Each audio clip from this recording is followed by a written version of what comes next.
ওদালগুৰি জিলাৰ মাজবাট আঞ্চলিক বন বিভাগৰ বৃহৎ সফলতা। আৰক্ষী আৰু বন বিভাগৰ অভিযানত জব্দ 262 কেবি কাঠ।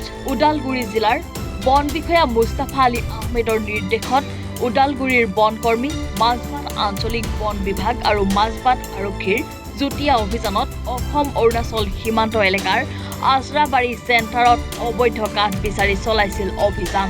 দলটোৰ উক্ত সফল অভিযানত আজৰাবাৰী এলেকাত মজুত কৰি থোৱা অৱস্থাত কাঠ জব্দ কৰিবলৈ সক্ষম হয় বনকৰ্মীৰ দলে।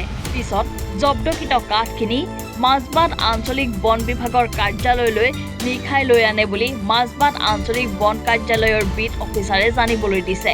জব্দ কৰা কাঠখিনিৰ মূল্য প্ৰায় 2,52,000 টকা হ'ব বুলি মাজবাট আঞ্চলিক বন বিভাগৰ ৰেঞ্জাৰ নিমজুমে জানিবলৈ দিছে।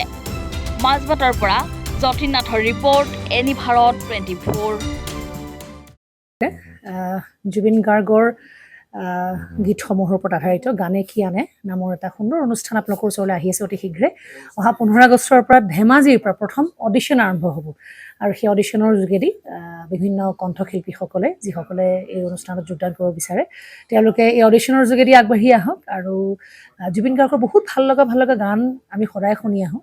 আৰু আপোনালোকৰ যদি ভাল লগা গান থাকে জুবিন গাৰ্গৰ আপোনালোকে গাই ভাল পায় তেন্তে অডিশ্যনত যোগদান কৰক। মোৰ ফালৰ পৰা আন্তৰিক শুভকামনা থাকিল এই সম্পূৰ্ণ অনুষ্ঠানটোলৈ। ধন্যবাদ।